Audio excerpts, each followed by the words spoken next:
In November 1944, a captured German artillery captain was led past an American field kitchen near a ruined crossroads in Belgium. He was exhausted, hungry, still wearing the stiff manners of an army that believed discipline could survive almost anything.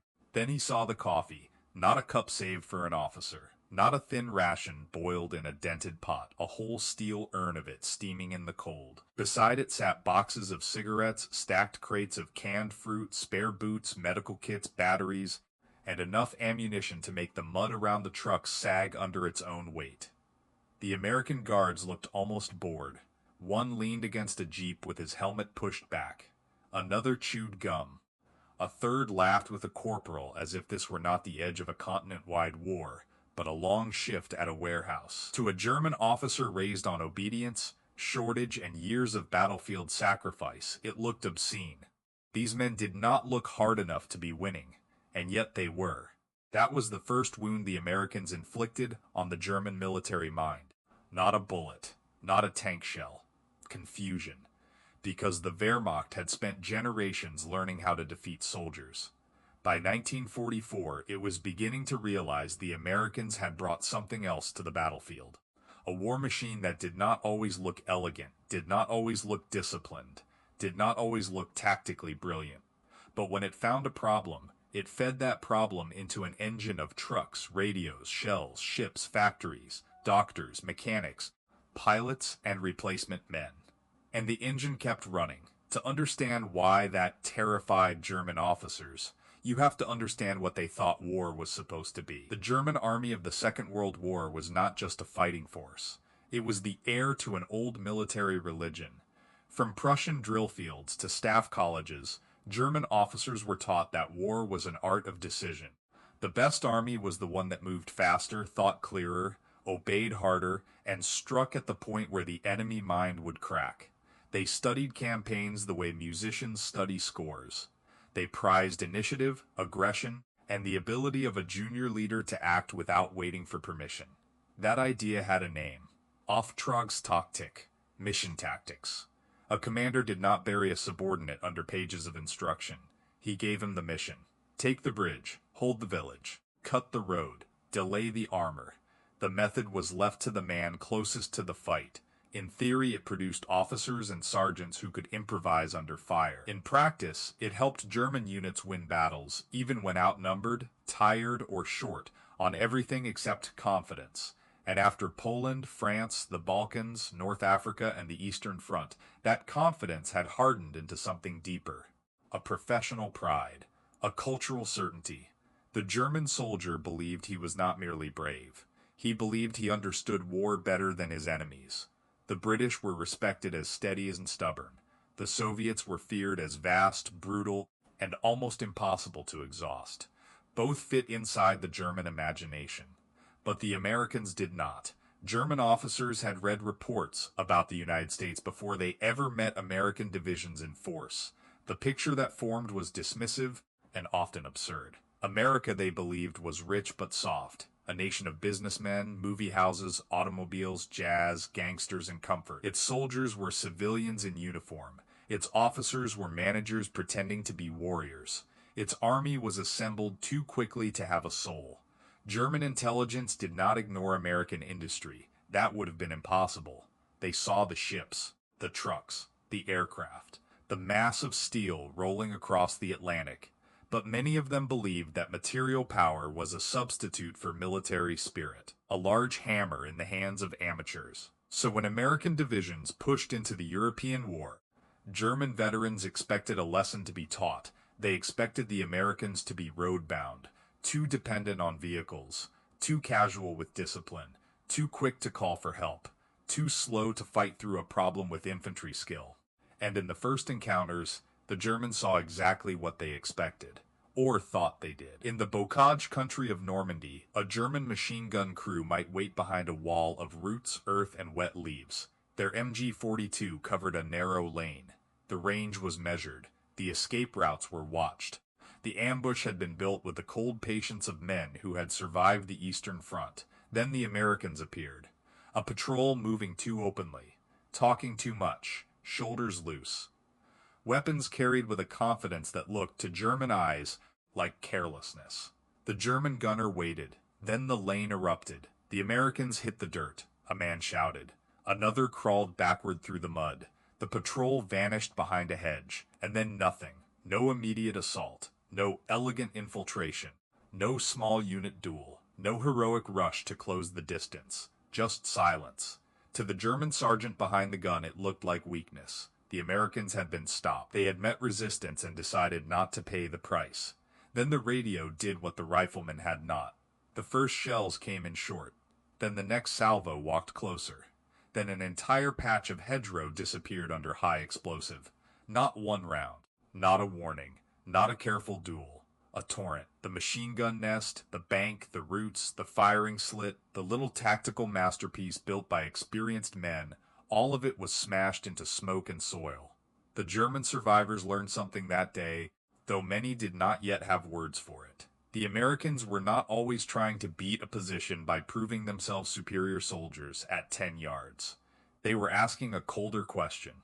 Why spend men when metal will do? At first, German officers called this crude, wasteful, a sign that American infantry lacked nerve, but the pattern kept repeating. A German gun delayed a platoon. The Americans stopped and brought up a tank destroyer. A village strongpoint fired from a second-story window. The Americans stopped and pulled the artillery net over it. A mortar section held a tree line. The Americans stopped, marked the location, and waited for fighter bombers to arrive from a sky the Germans could no longer control. The German army had been trained to admire the clean cut of a bayonet decision. The Americans brought a ledger. Every exchange was being calculated differently. A German commander might preserve shells and spend men. The Americans, whenever possible, spent shells and preserved men. That difference felt almost immoral to officers raised in a culture where discipline and sacrifice were proof of seriousness. But it was also effective. Terribly effective. The same shock appeared in armored combat. German panzer crews knew their craft. They understood cover, range, concealment, and ambush. A Panther or a well-sitted anti-tank gun could kill a Sherman before the American crew ever saw the muzzle flash. And many times that is exactly what happened. A Sherman came over a rise. A German gun cracked. The American tank burned. In the German tactical world, that should have mattered. A tank destroyed was a victory. A gap opened. An attack slowed. The equation improved. But against the Americans, the equation refused to behave. The first Sherman burned, the second reversed, the third fired smoke. Then more engines appeared behind the ridge, 2 more tanks, then 4, then a recovery vehicle, then trucks, then infantry. Then artillery landing on the suspected gun line with the grim regularity of factory machinery. German crews could win the duel and still lose the afternoon. That was the maddening part. They were not imagining American tactical mistakes. American units often did make them. They bunched up, they exposed themselves, they relied too heavily on roads. They sometimes advanced in ways that made German veterans shake their heads in disbelief. But the Americans had an answer for mistakes that Germany no longer possessed. Depth. A lost tank was not always a catastrophe. A damaged vehicle did not always become a sacred object to be resurrected by desperate mechanics. If a Sherman could be recovered, it was recovered. If it could not, another was already moving forward somewhere behind it. To the Germans, this looked like criminal waste.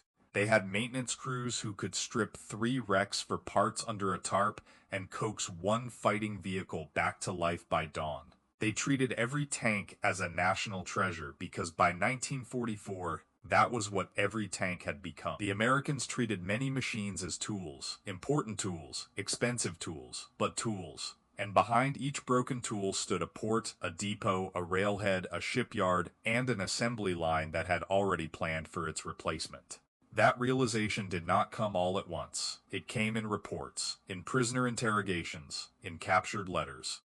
In the private complaints of German officers who could not decide whether the Americans were careless amateurs or the most dangerous practical people they had ever faced. One German report mocked the American soldier for needing hot food, dry socks, cigarettes, and constant support. Another admitted that when those same soldiers met resistance, The support arrived with astonishing speed. That contradiction was the crack in the old German worldview. The Americans did not look like the ideal soldier of Prussian imagination.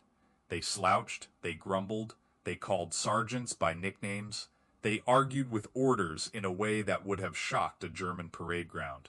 But they had radios everywhere. They had maps printed in quantity, they had mechanics close behind the line, they had medics with blood plasma and penicillin, they had engineers, bulldozers, bridging units, depots, tire chains, spare parts, fuel cans, and enough trucks to make movement itself into a weapon.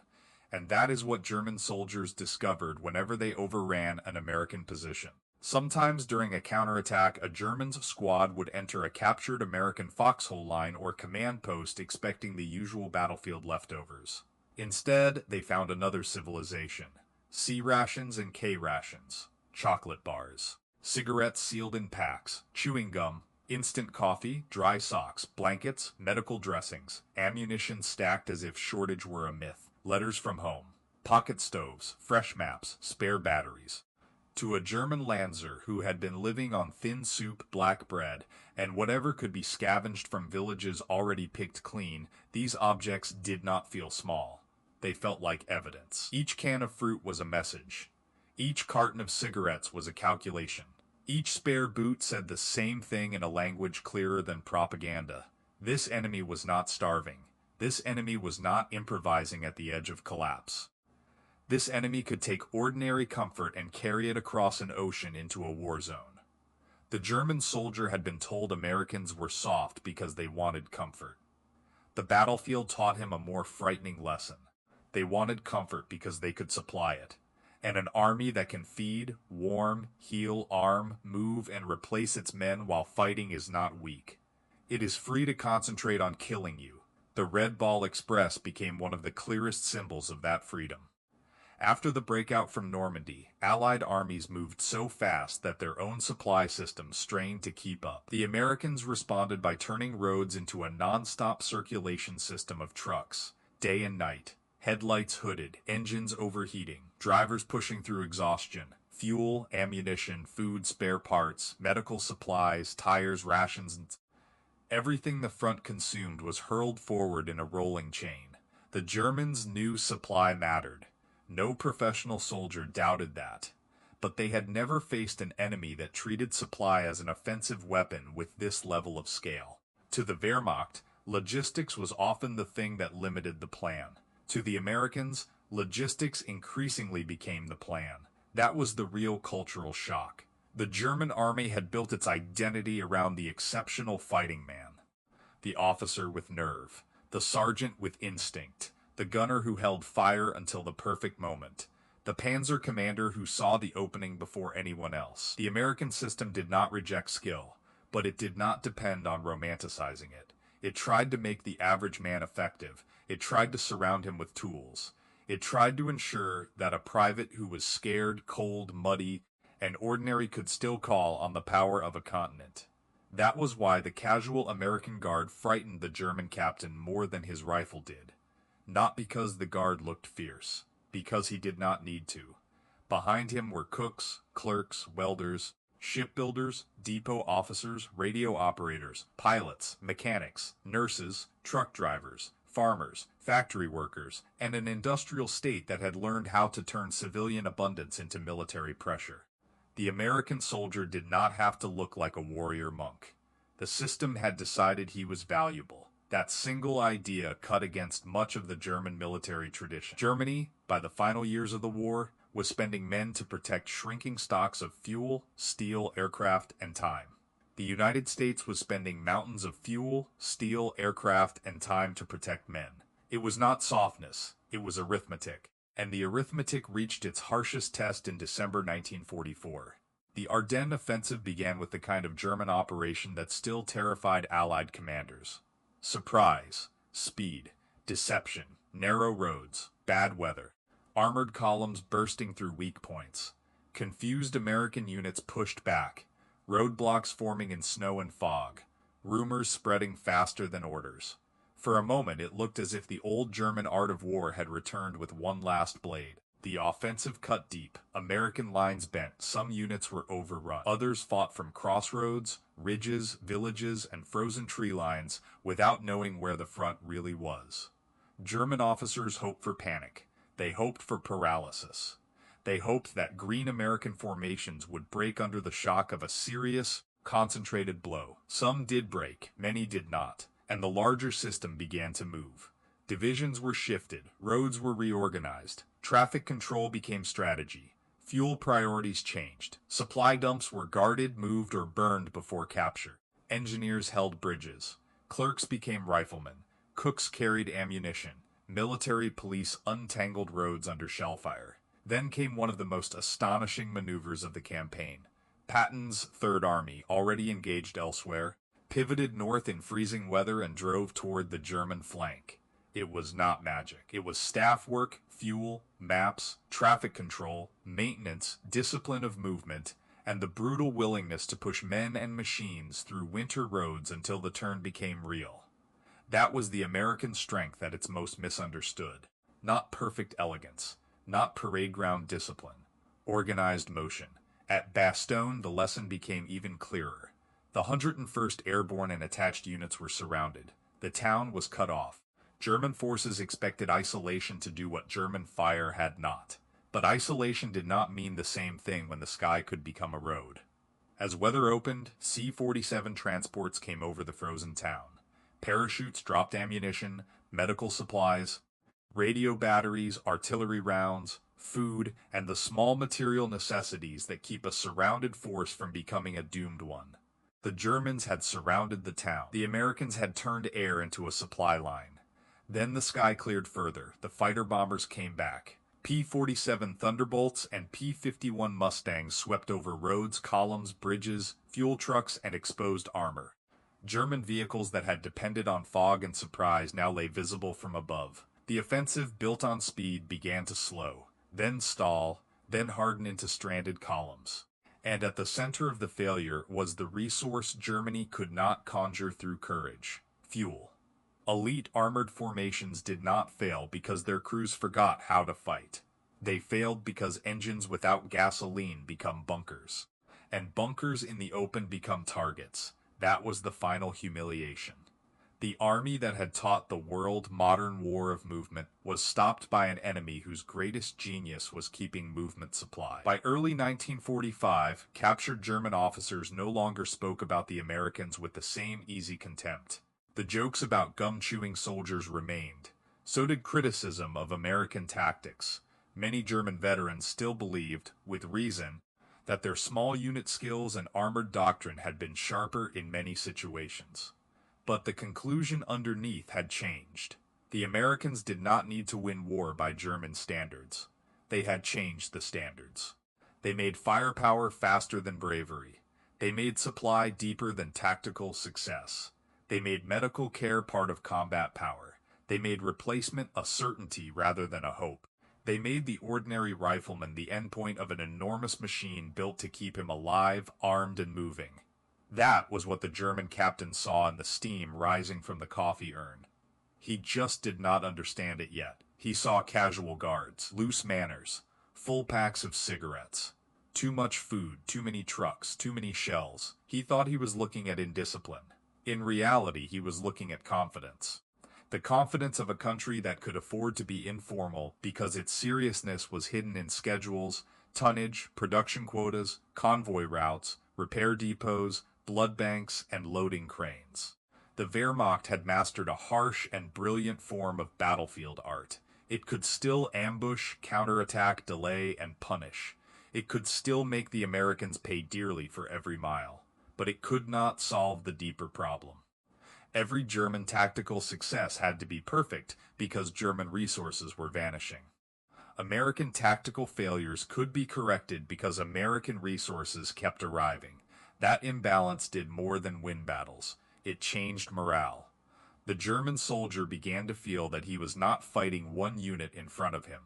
He was fighting the next unit behind it, and the one behind that, and the ship behind that, and the factory behind that, and the whole enormous civilian world that refused to run dry. The most frightening American weapon was not the Sherman. Not the artillery shell, not the fighter bomber, not even the rifle in the hands of the man across the field. It was the certainty that all of them would be there again tomorrow. A German officer could kill the tank. The Americans would bring another. He could break the bridge. The engineers would build another. He could wound the soldier. The medics would carry him back, and another trained man would step forward. He could burn fuel, spend shells, and win a local fight. But behind the American line, the production line kept answering. That was the secret the German military mind finally understood too late. The Americans were not careless because war meant little to them. They were casual because an immense system was carrying the weight that other armies forced onto the individual soldiers' back. Germany had prepared to fight courage with courage, skill with skill, iron discipline with iron discipline. But the American way of war did not ask to be admired. It asked only to keep arriving. And by the time German officers understood that, the question was no longer whether they could outfight the men in front of them. The question was whether they could outlast a nation that had taught its supply chain how to march. They could not.